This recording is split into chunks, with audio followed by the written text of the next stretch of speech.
Welcome back to another episode of South Star Classroom. That's David, that's Omar, I am Charles, and we are so very happy to be back with you. This is episode 201. The lovely Jubilee is ill and recovering, but she sends her very best, and she's not here for me to mess with her because this is the follow-up meeting, the follow-up convo of the reflections, and she's not able to be here. But seriously, Ju, we hope you get better. The joke's only fun when you're here. But fellas, let's just do. I do want to just know how y'all are doing because it's been an interesting summer for me.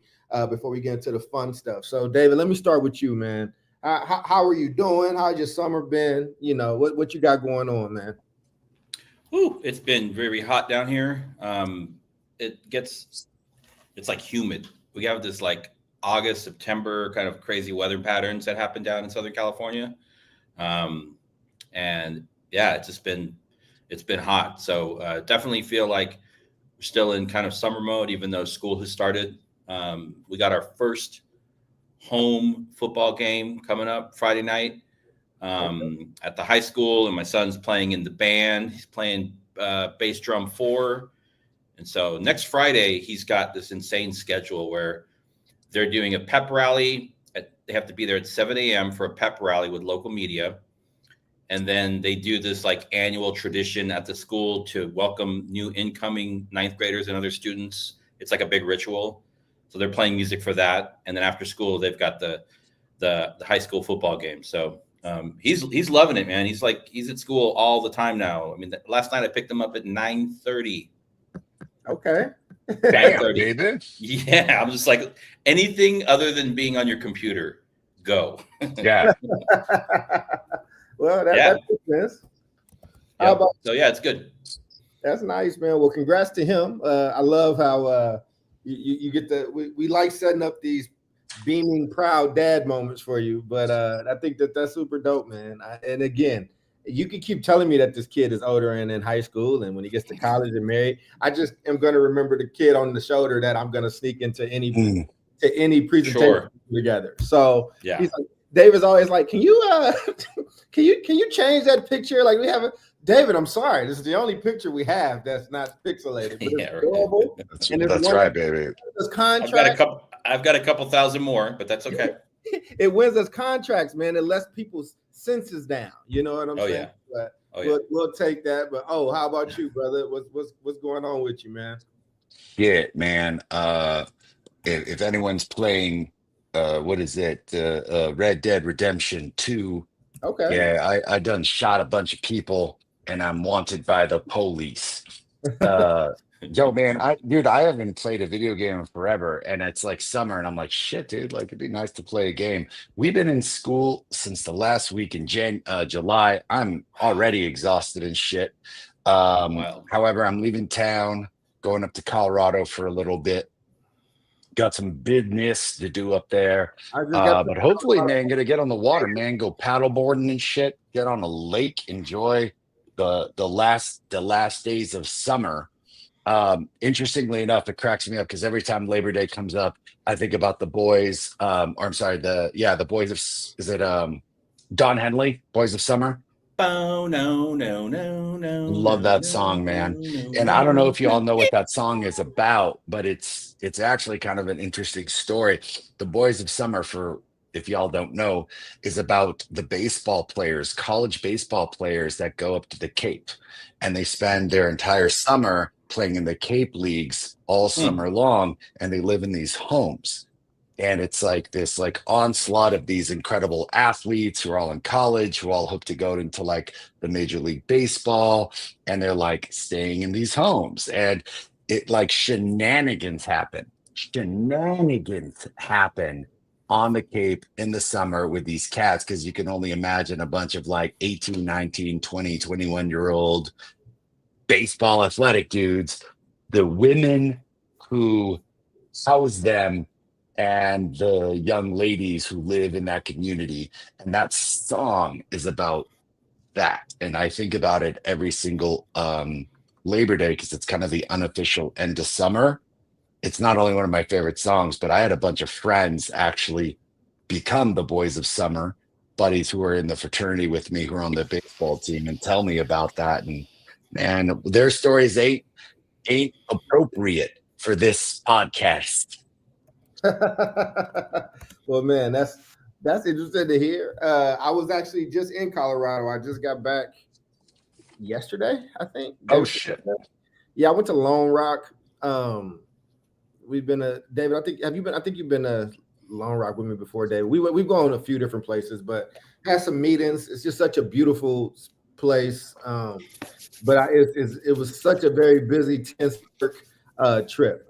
But I did get a chance to just take in that air, you know, and like they got like a hot tub. I made sure I did that in the sauna this time.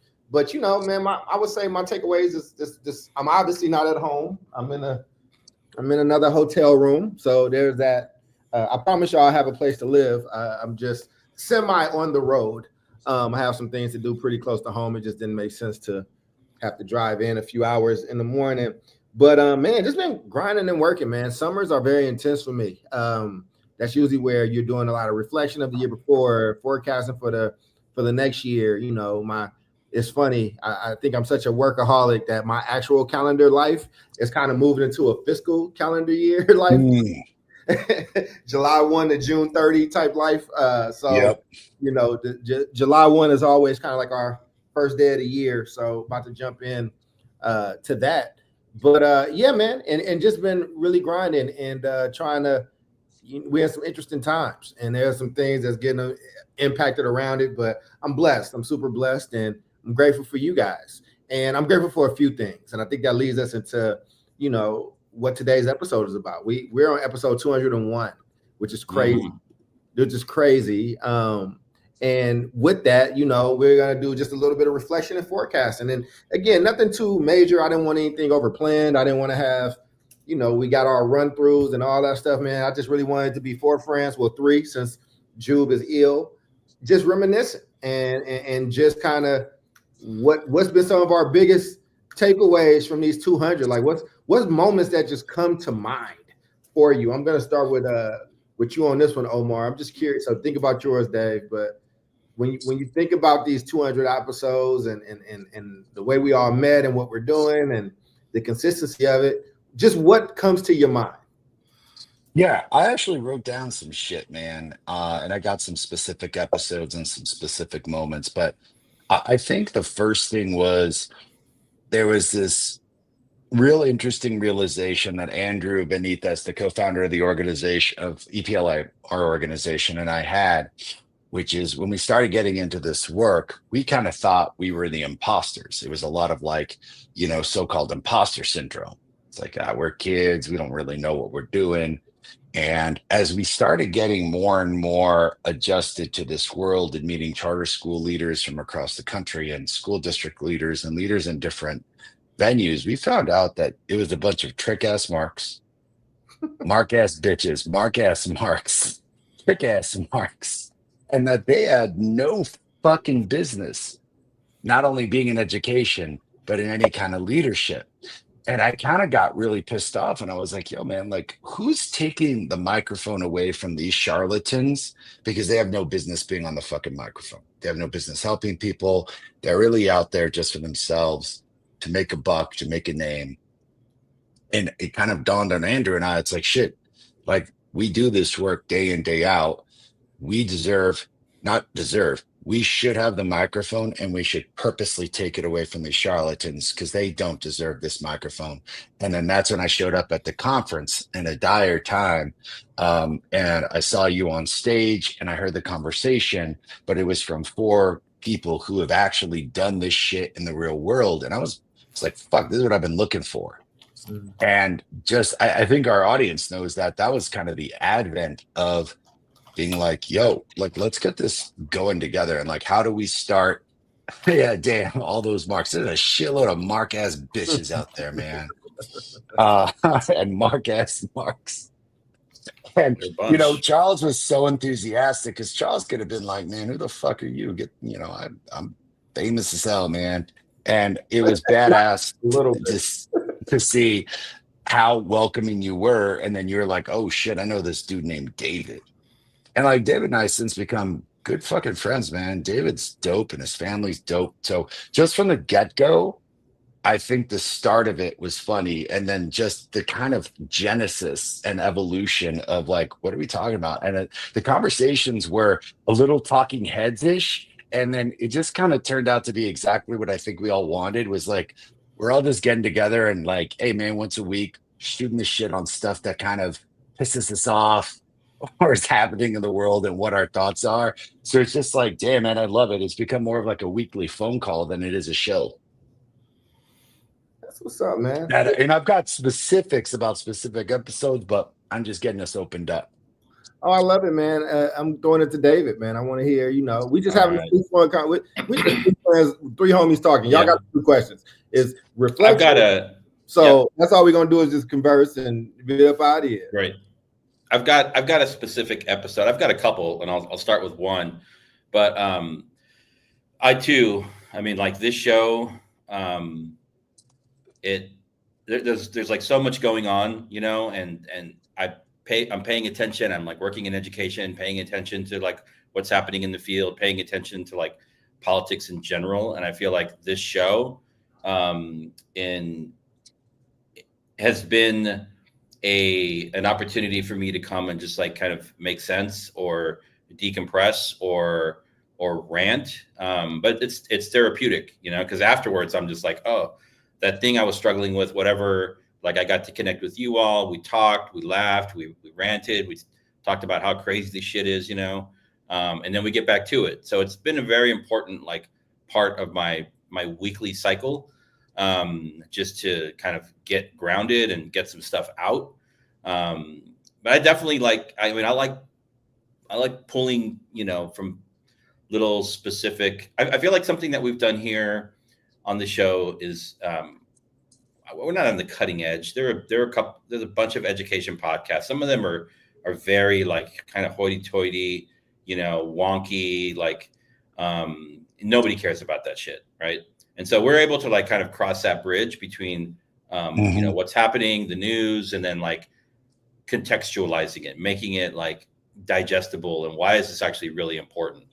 But I do feel like we kind of get on the front end of some of these issues. So we did an episode a couple of years ago now on this Oklahoma religious-based. I wrote that one down, dude. Hey, man, that's number 2 on my list. Okay. Well, I won't steal that. Yeah. I won't take that. No, we can. No, absolutely. But now I want to focus on. I want to focus on the guy. I want to focus on Ryan. What's his name? Ryan Walters.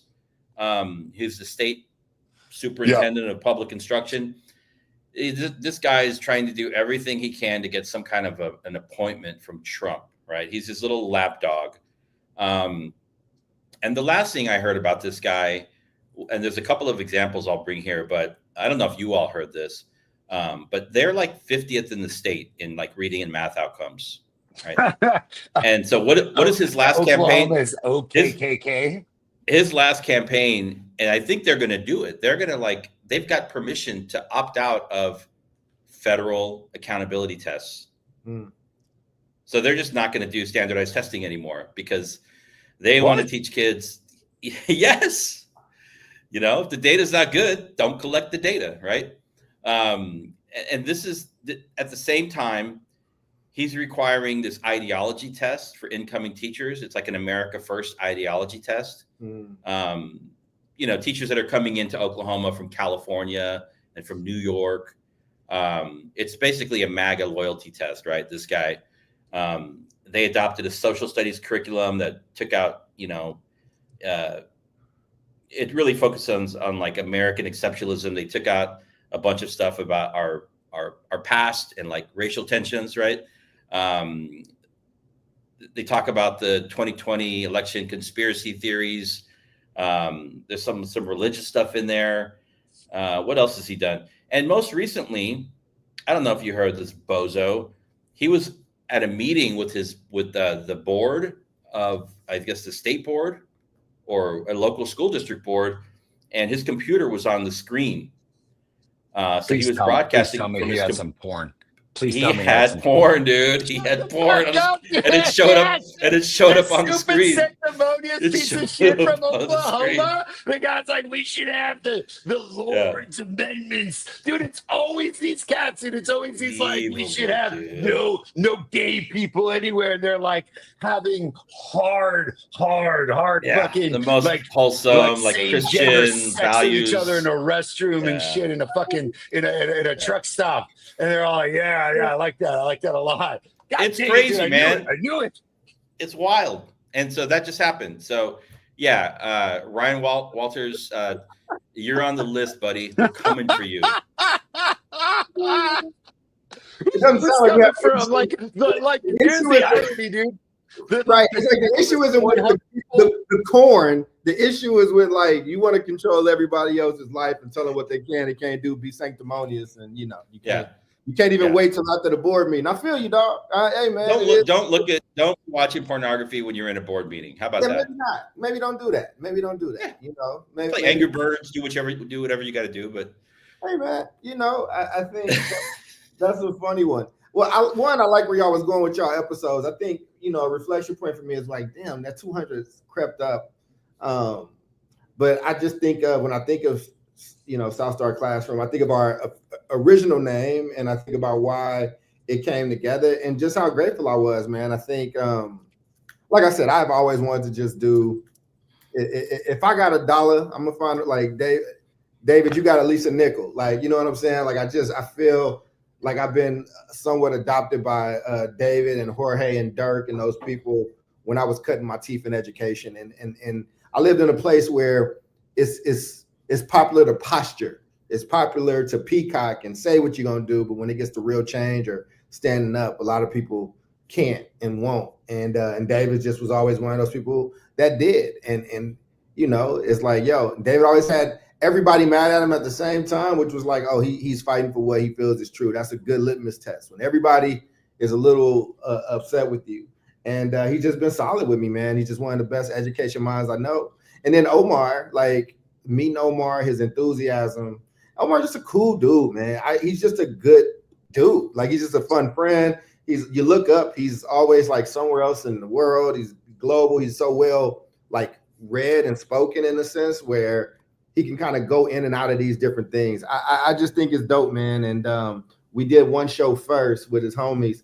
And I love doing that show. I love producing it. My bandwidth got kind of tight, but I was like, even if that show goes away, I got to do something with with Omar.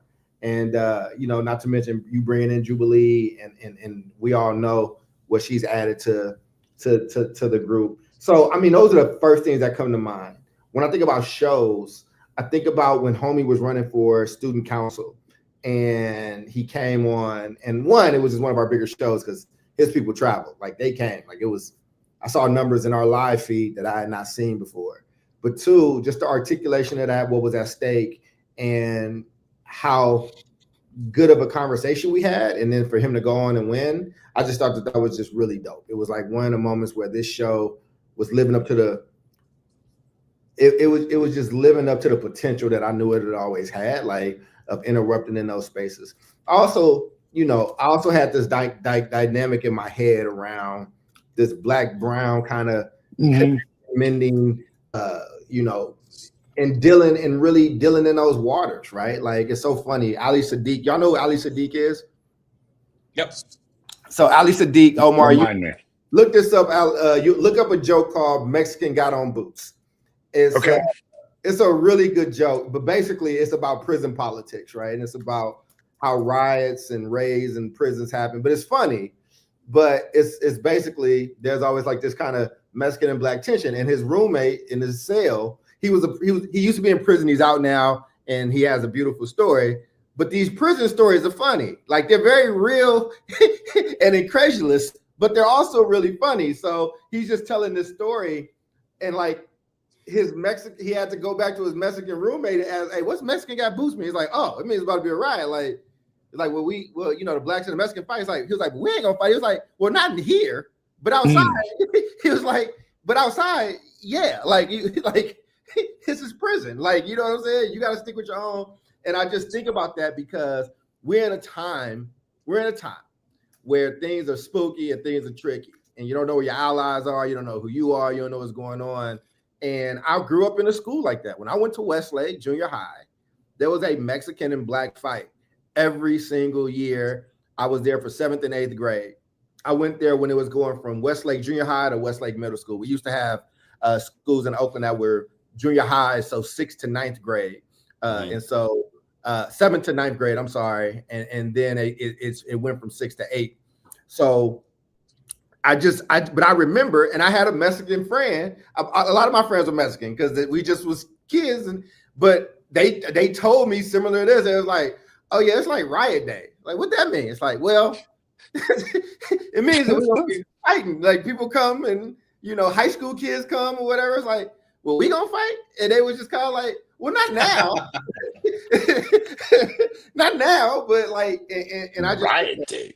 I just think that in these times, I think as I've matured, I can respect, and I say this, there are sometimes topics that come up, and I'm like, yo, that's a topic. I'm like, when Jubilee brought up Dr. Umar, that was a moment, because I'm like, oh, that's what this show's supposed to be about, because there's like certain things that I don't really talk about. Like, you know what I'm saying? It's like in there, it's one of those things. But this brings me in my long-winded way to the show that I really appreciate it. And that's when the Mexican leaders in LA started wilding, and David was on their ass. Remember that the lady in power, and you know, David said this is gonna set black-brown relations back so much. Like, they're already Kevin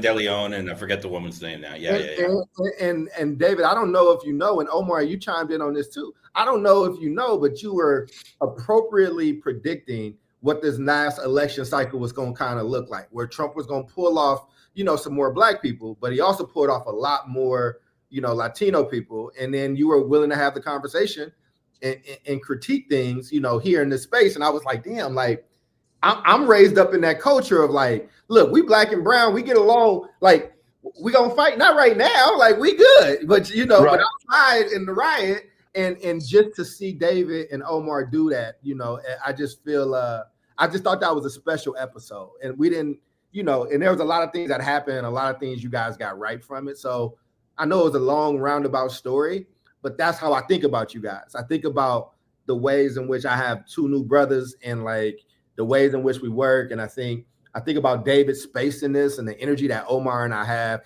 and just all these different personalities and what we're able to do together. And I wouldn't have any of that without this show, without the South Star Classroom. So it's just my appreciation to y'all in that way, and like, you know, accepting me and embracing me and vice versa, and putting me up on game. And I try to do it for you all when I can, because as many similarities as we got, you know, there's still shit that got to be worked out there, and that's what the classroom is meant to be. That's what this South Star Classroom is meant to be. We got a different star that we can look to, with my roots being very South, and you know, y'all roots being South, right? I just think that it's something special. So, man, I love that shit. And I always felt like the struggles of black and brown had like extraordinary parallels, right?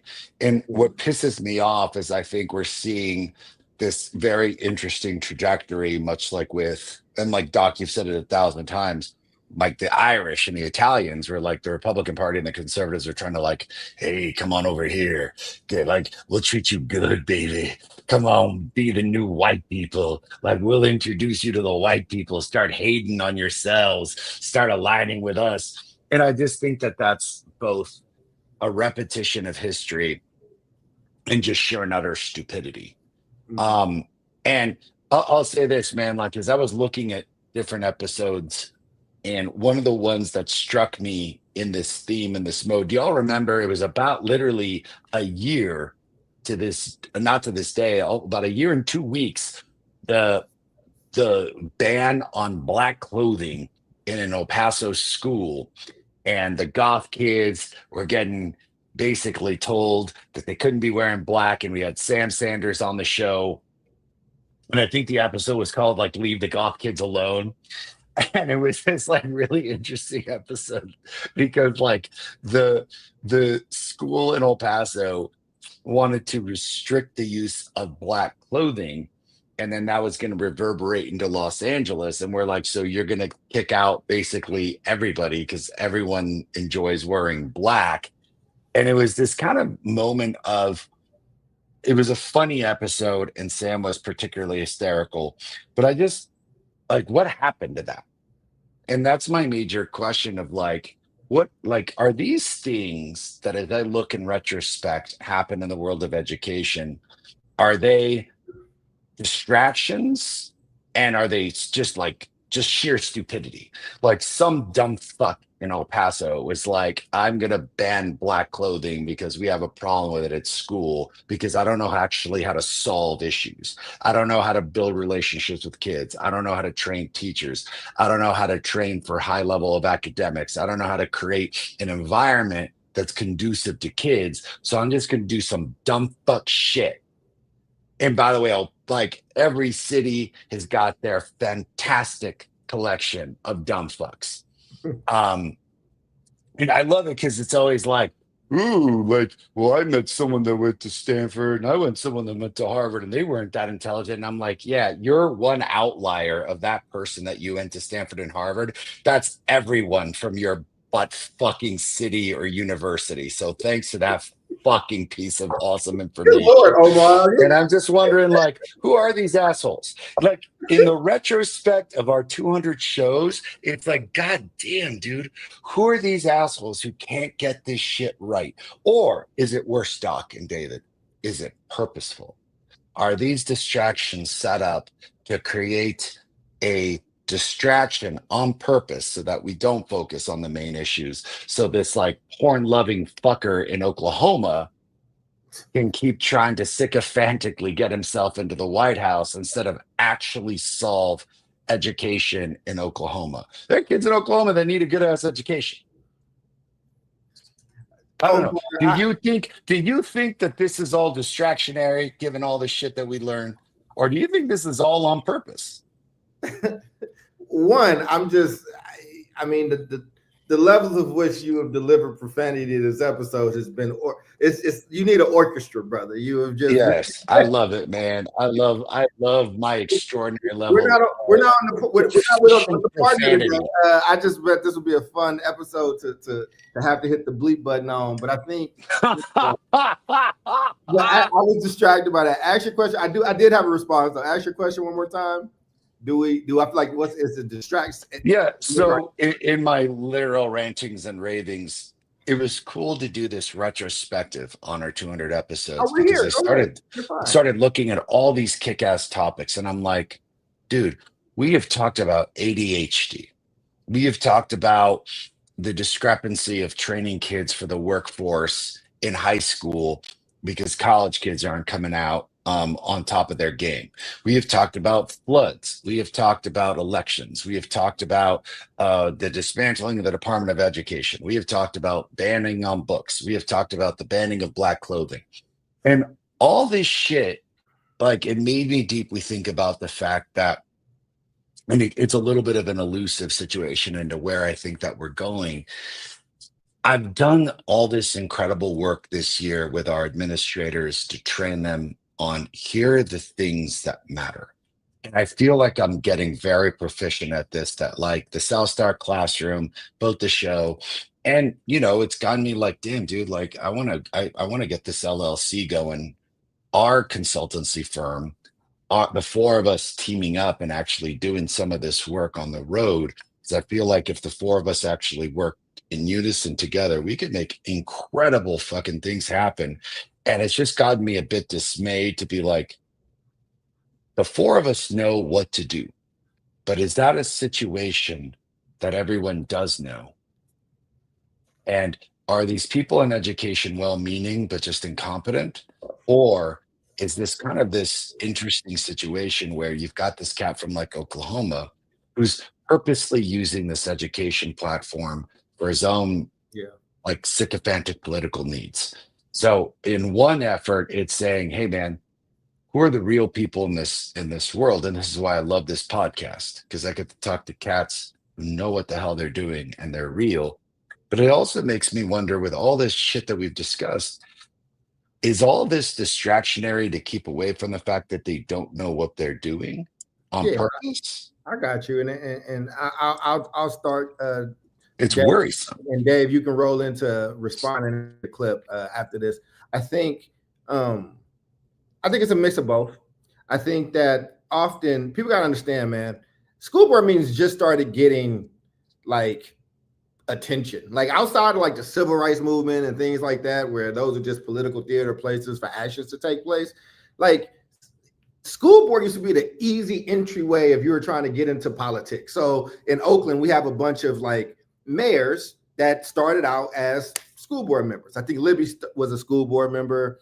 I know Annie and she went from school board to, you know, to the city board, and you know, it's not mayor, but it's usually like a good entry point. So Amy, Noel, yeah, blah blah blah blah blah blah. it's like a lower like level barrier of entry, right? And it's something of substance. Like, not saying that the BART board isn't something of substance, like, but it's you know, it's something that you can really put your hat on. But and so education's always been used as a stepping stone. It's a how many people are like, if you really go to your school and you'll be like, how many of y'all chose this as a profession, as a vocation? Like, this is my passion, this is what I want to be, or it's what I could get. It's where I could start in and kind of get my career going. Hey there. There goes the pup. Oh, there's the buddy. There goes the pup, you know. Hey. And then so I think, but and here's the thing. If people really do know what they're doing and we just still in these jacked up places, then it's evil. So I think the nicest answer I could give is that we're just incompetent as a society to get this part right. And I think that a lot of times those other people, and if we can talk about some sycophants or people that play that role or try to find new ways to weasel up, that's going to happen in every industry. But they also tend to make sure their kids are taken care of. They also tend to make sure there's a very much a, you know, law for thee, not for me type deal going on. I probably butchered that. So to answer your question, I think, you know, there's a good fight that we keep fighting, but I try to be just very honest. And that's why our conversations are so good and they go the way they go, because it's not that I don't want things to get better. I just don't put faith in the systems because I've worked in them, you know, and I think we keep pushing them. But I'm going to throw it to Dave, and Dave can, you know, probably touch on this, but Dave has a special treat for us. So it's all yours. I mean, I think getting back to Omar's question, I think part of it has to do with the size and scale of our big education systems, right? And just trying to get basic things done. It takes so long. There's so many hurdles. Yeah, you've got to go through all the bargaining contracts to make sure, all this stuff. It's incredibly, it's an incredibly, big systems are where great ideas go to die, right? And so, and it's true, you know. And so I think there was definitely like hope with, and there still is hope in like charter systems, which are more autonomous, more autonomy, more accountability now, which I think is a good thing. And I think what Charles said is very spot on. I'm like we not until we get to the point where adults working in school systems see the children that they're working with as their kids, will things change, right? Because I might send my kid to a private school or to a public school in a better neighborhood, or even, God forbid, to a charter school. But I'm working here in this other system, and I'm just like, you know, I had parents that sent their kids to my school when I was at the Montessori public in Oakland, and they like were distraught that they had to send their child to a charter school. Really, so like hardcore like Oakland Education Association people. And I'm like, just do what's best for your kid, right? And they just couldn't grapple with it. And I'm like, that sounds like a you problem. We're going to educate your child either way, you know? But I mean, I think one of the reasons why I feel like I'm still here, you know, with you all and still, you know, engaged in the work of like public education. And I'm constantly trying to figure out ways to get more involved, you know, both on the consulting side, but also on the volunteer kind of like podcast, like, you know, on the information kind of like media side, is because of Dirk, right? Dirk was this guy that I met a long time ago, and you've heard about him, Omar. And when his life was taken from us, like I had to come. I think a lot of us had to come to Jesus moment of like, so now what do? We can't bring him back. He's gone. But he lit so many fires and motivated so many people to like not just do the work, but to do it in a way that was very like uncompromising and uncomfortably honest. And that still sticks with me to this day. So I want to play this little clip, which I feel like kind of gets to your earlier point about,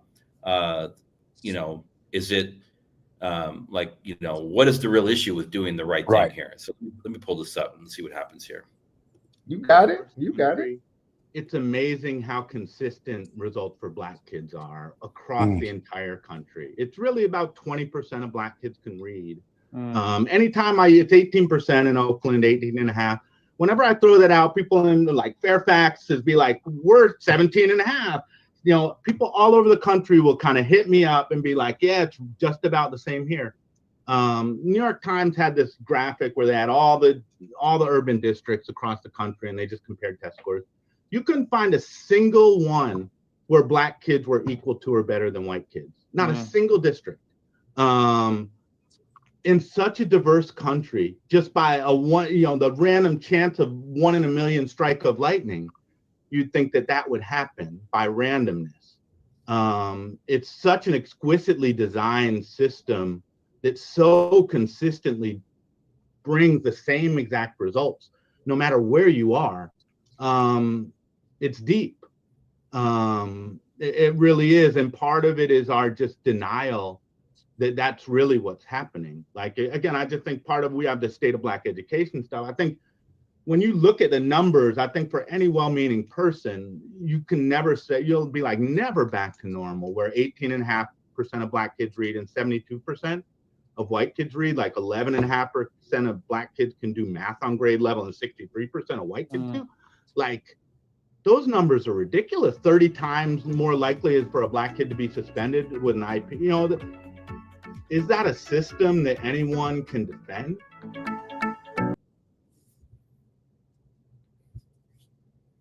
Yeah. Damn.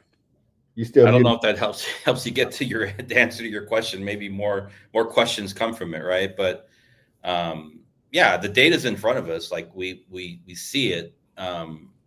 Yet it's like, why can't we get to a point where, we're actually like not laying plans or doing research to do something about it, but actually doing something about it. And we could start with something very, very fundamental, like reading, math, attendance, and suspension right there. Let's try to move those levers and see what happens, right?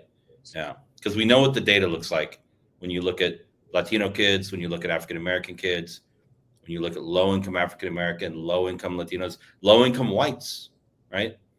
In rural United States of America, right? Some of the worst educational outcomes, right? But yeah. Yeah, man. Yeah. Go ahead. Oh. No, go ahead, brother. Well, I think if you know me, you know how close I was with Dirk, and I mean, yeah, he was doing God's work, man. I think, but like you said, David, that the data and the facts are there. There's a thing of motivation, and there's also a thing of there's money in failure. There's money in people in these needs being, people having these needs. I told you, I keep getting on Chris every time I see him about this, but he has this thing he's writing about, Black kids on a new cotton, where he broke down just the cost of and how rich you can get off of a misdiagnosed Black kid, or like what we get services for this, services for that, services for that.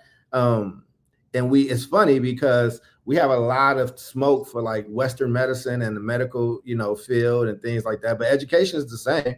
There's more money in the treatment, not in curing these things.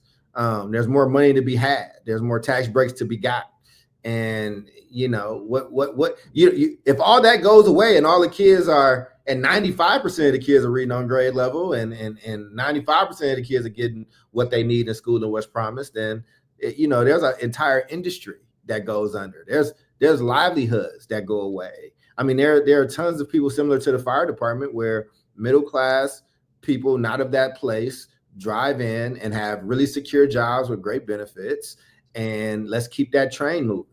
Let's find something else that's the issue instead of just solving the problem. And I'm not saying everybody is malicious in their thought process, but I'm saying that it's a system that everybody has gotten their hands moisturized on. So why wouldn't they keep rinsing them under that sink?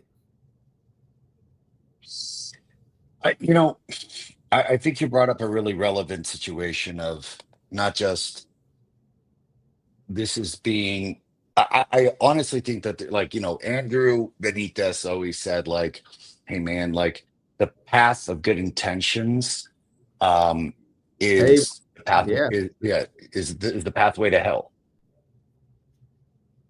Because good intentions, as nice as they may be, are oftentimes paved without knowing information, without having a definitive plan, without being an expert in this situation. And as great as your intentions may be, they are often like the direct pathway to hell. And I feel that in three facets. One, Dirk's comment really resonates because on one end, it's like, how has this system not changed at all, despite the best of intentions? But is it so entrenched that it's either too difficult to change, or the system is set up to do exactly what these outcomes are? It is to subjugate Black and brown, to subjugate the lower class, to keep them ignorant. And like, you look at the kind of shit that Donald Trump's doing and the Department of Education's doing, it's like, yeah, man, like, let's get less people to read. Because if you can't read, you can't read a contract. You can't read a contract, like, we can fool you. I mean, that's the greatest device of the lawyer, is the written word and the read word. How, like, they spend the majority of their time reading and writing. That's what my sister does. That's what my brother-in-law does. And that's the power that they use. And dude, I read through some of these contracts and I'm sitting here being like, you wrote this in such horrific legalese that I don't understand how anyone could understand this. Like, some of these contracts make my brain hurt. And I'm like, some lawyer sat there and whipping this up to make this change so difficult and so, I would say, barbarous in this respect, that Dirk has a point of, hey man, this is a situation that continues, and this is a situation that purposely continues. Because I also think on the other end, you brought up a good point, Doc, of a lot of these cats use education as their gateway to politics. I know a ton of them in El Paso. It's like, I'm going to get on the school board and that's my next gateway to politics. And it's like, bitch, you can't read and you're on a school board. You have no idea how a fiscal budget works and you're on a school board. And people are like, this is a democratically elected school board. I'm like, you democratically elected a dumb fuck. Like, this guy literally, like I guess you just, like, you put someone who you felt was representative. I'm like, yeah, like El Pasoans read at the fucking 6th grade level, the 7th grade level. Sadly. Let us give you the respect you deserve, bro. This rent deserves, Omar. Continue. Yeah. As you zoom in. And like, the end of the rant is simple, man. You're being represented by some illiterate dumb fuck. And I've started calling them the illiterati.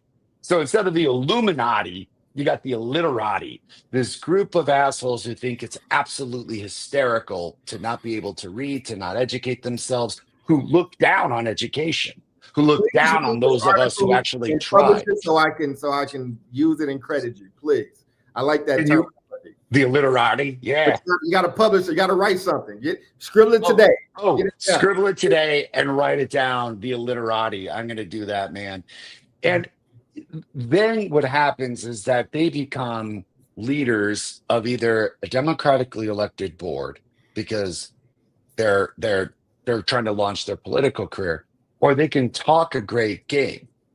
And that has been my lament in this, is that how many of these, like, charlatan assholes are just talkers. They can talk a great game. They know how to use the buzzwords. They read, like, Carnegie's how to influence people and make friends and shit, but they don't actually know how to make definitive changes for kids. And it's not just time to grab the mic. So it's like, where is this going? I think it's time to like hire us and have us come in and literally start doing good work by kids and tossing these fucking literati assholes out of the space forever and being like, bitch, go anywhere else. Go to finance. Go to tech. You gotta stop cussing everybody out, Omar. So when they take it to the superintendent, like, look at these guys. You want to hire the fucking fuck guy? Yeah, exactly. That guy. Yeah, man. Yeah, you're gonna hire the cussing magician because the cussing magician has more knowledge about how to do this than the entirety of your school district combined. So you want to make some real change up top, but don't call me on some trifling shit on Shabbat. I love it. I love it, man. Well, Kiana runs an incredible system of schools in Indianapolis, some of the highest performing in the state. So there you go. Well, Kiana should be working with us. That's Dr. Warren. She's doing the work. She's doing the work. We want to work with her. But I think you bring up a good thing, though, Omar. And I think, and one, your rants are legendary. The next time, just for y'all to know, when he left us for like the month, he was supposed to send us his rants. He was supposed to send them, and we would have a 5. We never got him. That would just been Omar rants. I had a plan for it. It was a whole thing, but I think that's funny. There.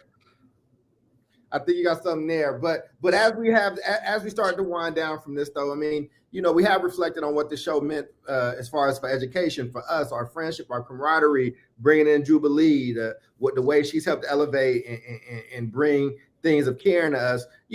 Kind of wrapping this into the end of the show, and I'm coming to you, David. Like, what are some forecasts? What are some things you like to see us do in the future, or tackle, or just magic wand moment? It could be something that maybe now, but the young people call this manifesting. So there you go.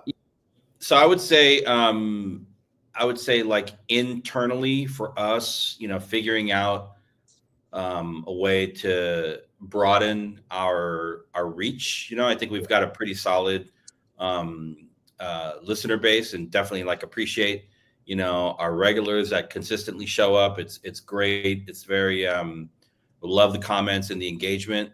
But I pay attention to a lot of different podcasts, and a lot of these education podcasts are just garbage, and some of them again are so like straight up. They're so these guys are from like this think tank, whatever. I'm like, nobody cares what you have to say about school choice. Nobody's listening. I feel like we bring a good perspective. Like we remain focused on educational and cultural and political issues that impact communities that have been historically the furthest from political power, right? From economic power. And that's just the reality. That's where we remain focused, and mainly on like young people. So there's that. I think also in terms of like educational issues, which I would love to like dive into, and we haven't quite done this yet. I want to talk more about like, what's happening nationally around special education. Okay. I want to talk about athletics. I want to talk about middle school athletics. I want to talk about high school athletics. I want to talk about the positive impact of extracurriculars. I want to talk about music programs and band. I want to talk about and then I think we have to continue. And I know, Charles, you don't like talking about Trump, but we got to keep our foot on his neck and our finger on the pulse, because he's not going anywhere. And so a lot of these things that we're talking about are impacted by what's coming out of the White House. So we have to continue to talk about his administration. Also, that's a good reminder. I want to talk. I've got a show that I've been cooking up, and it'll be coming. But I want to do a show on Gaza. and I want to prepare for it. And I want to really focus on the impact of what's happened, in the last year in Gaza for young people in education. It's been absolutely horrific. And so I want to be unapologetic about that. I want to bring some data to the table, some facts, and then see where people stand. If you really care about kids, you care about kids. Doesn't matter where they're from, right? Children are children. They all deserve respect. They all deserve the access to opportunity, and I want to make sure that, while we focus here mainly on issues in this country, we've got to, we can also think more globally. So that's kind of my short list, and more guests. We need more guests.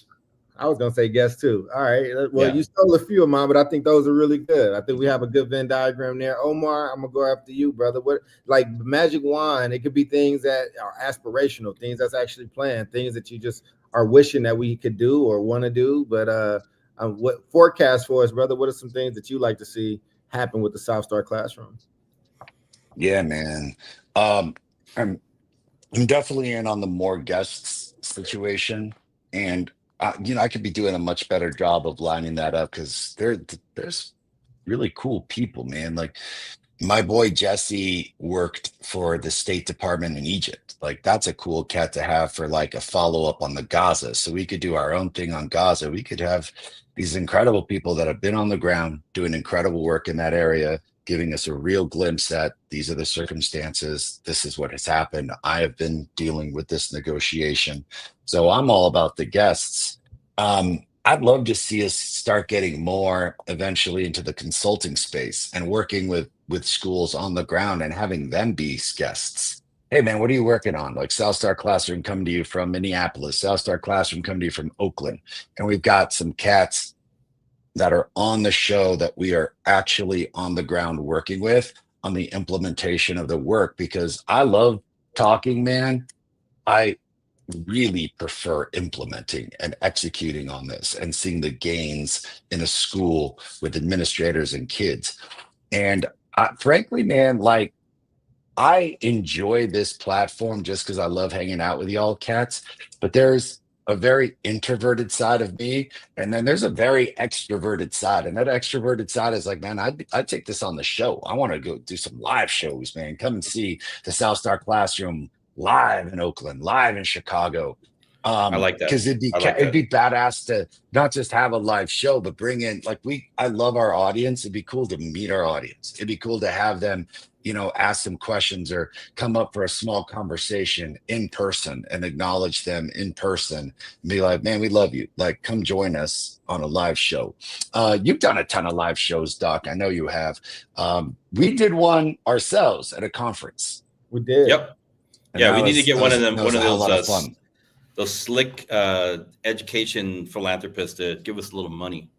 Take this thing on the road.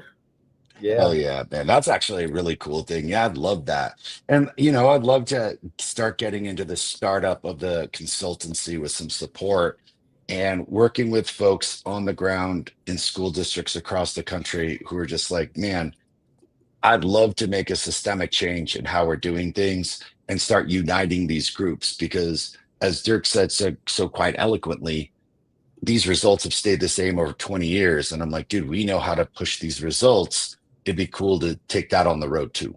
Mm-hmm. Yeah, I think I like that, man. I think I love all those ideas.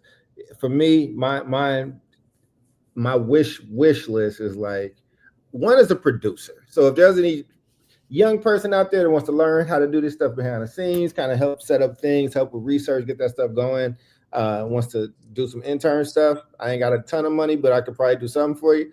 Reach out. I think that lifts a lot. Like I want to see, like I wish I had those resources so I could like have these episodes clipped up. I think we always have some incredible clips, but we're pretty limited by what. It's all kind of bootstrapped, right? We kind of do all of the joints on our own, and it's a lot. It can be a lot.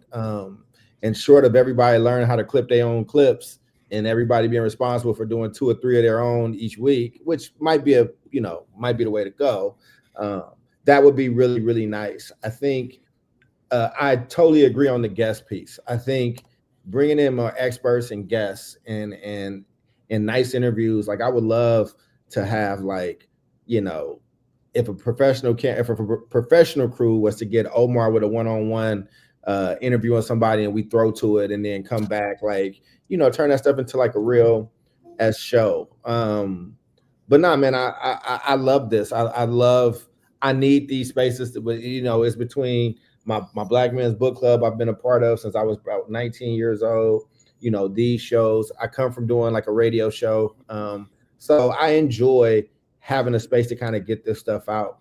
The other thing is I want to do more episodes with like our guests that are very like Alonzo is always here. Yeah, like, I love Alonzo, man. Dude, Alonzo's crazy Deanna's smart, always dude. here, Badass to speak with, dude. But I want them to feel like some ownership over this show. And I mean, what that means is, everybody that's here that's listening, let us know you listening, respond, like be a part of the crowd, like, comment, but also share. And I love to start bringing on some of our guests, to fill out that fifth chair at times. And I think that, and I also just think that we should, like, if there's a mom that's struggling, they should be able to come on this show and kind of present the problem and get, and get some guidance, what I'm saying, in real time.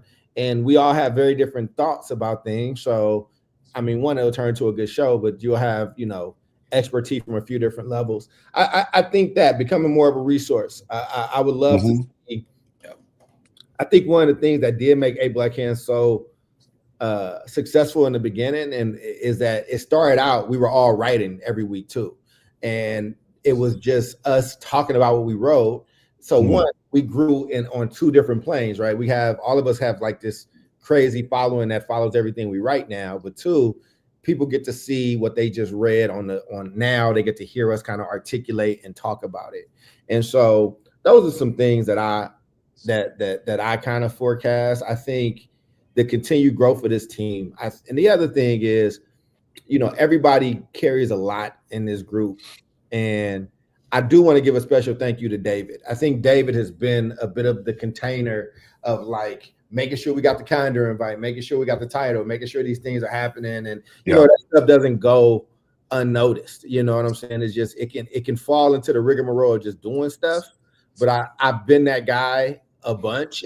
And so it means a lot to me to actually say thank you because those little things matter, especially when you don't have a producer. A lot of things fall through the crack when you don't. And so I appreciate that. Thank you. Yeah, we notice it. We definitely notice it. Yeah, man. Thank you. Sometimes it comes in late, but it always comes in. Hey, man, we all notice it. And I think, and again, there are things that I definitely want to do more of, but it's just a lot. And there's a lot of plates that I got spinning. But the one thing is, if I'm traveling, if I'm moving around, if I'm in random hotel, whenever, I'm gonna tune in when I can. And I love doing these, and I love being able to do these with people I care about, and we've been through some stuff together, and it's just really cool. It's really cool, and it's not that. And for the people that's listening, I'm not scared of Trump stuff. I don't like Trump. I also am like, I'm thinking of this from a producer standpoint too. Like I'm just like, you're right, David. We have to go with what's current, and Trump is current. I mean, Bill Maher just said as much, right? Like I don't want to talk about this cat, but this is what we do. Like we have to talk about the news, and he makes himself the news every week, which is what he wants every to do. day. Right, which is what he wants to do. And I don't want the content to get too stale. I've been in these situations before where I'm talking education every episode, every day, Trump every episode, every day, and it'll burn you out. So I'm like, okay, well, what's the topic that allows people to come in and then they kind of get this larger education that touches on this education, as opposed to nobody's just really looking for education podcasts like that, right? You have to weave in popular comments, and I think popular stories, and I think that we have that in spades, and I think that we're good enough that we could take whatever is on the front page news and tie it back into our areas of expertise.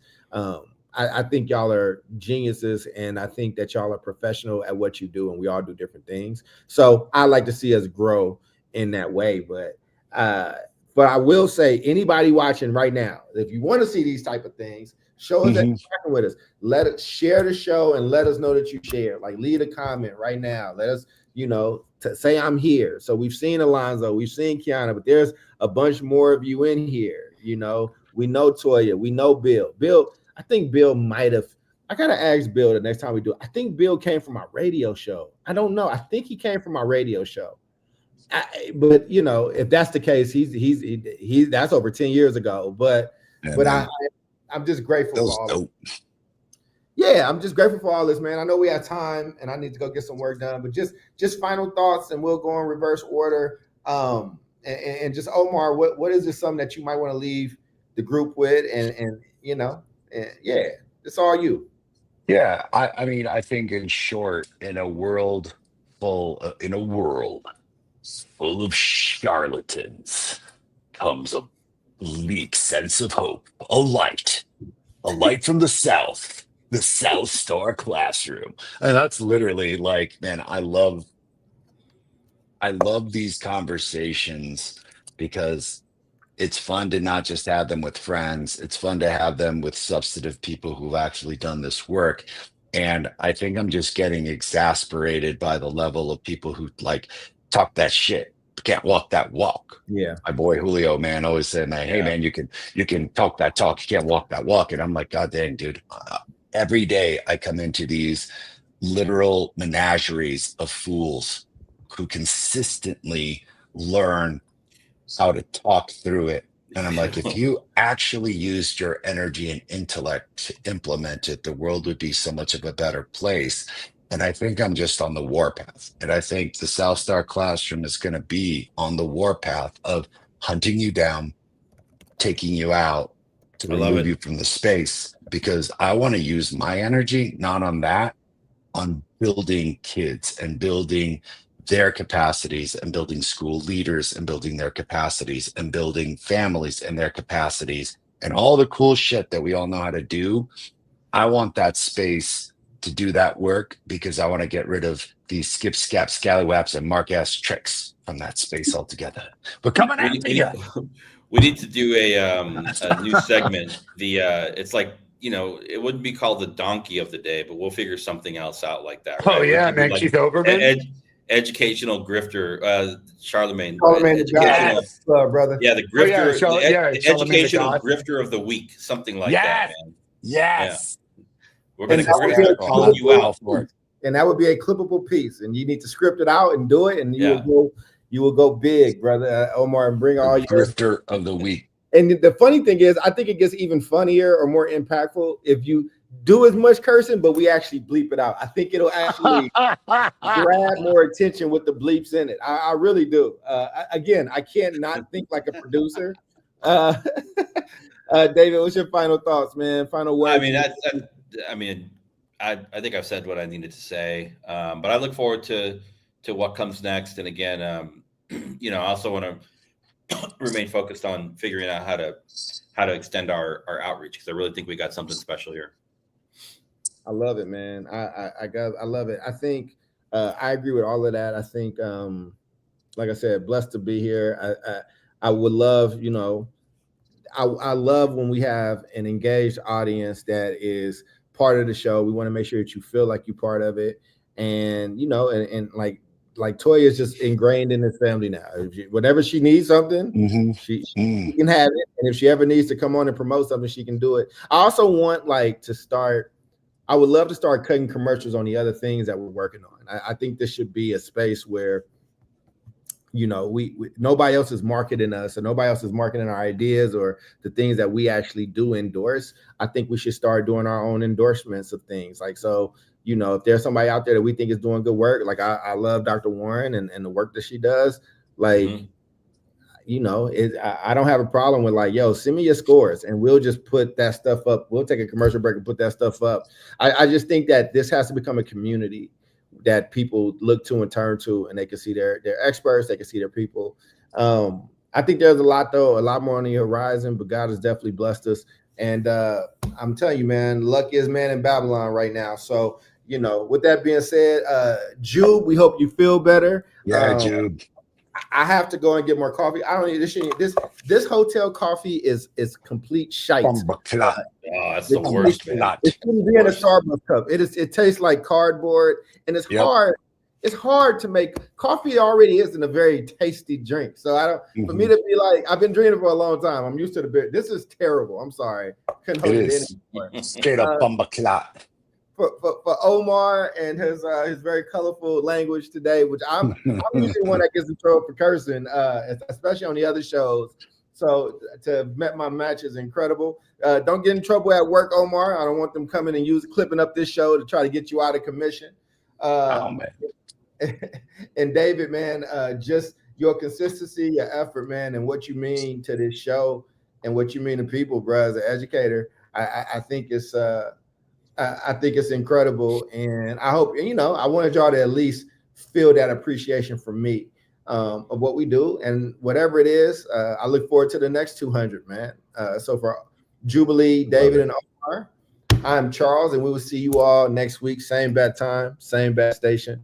In the meantime, take care of each other. I know that's a sign off, but in times like this, that sign off actually has weight.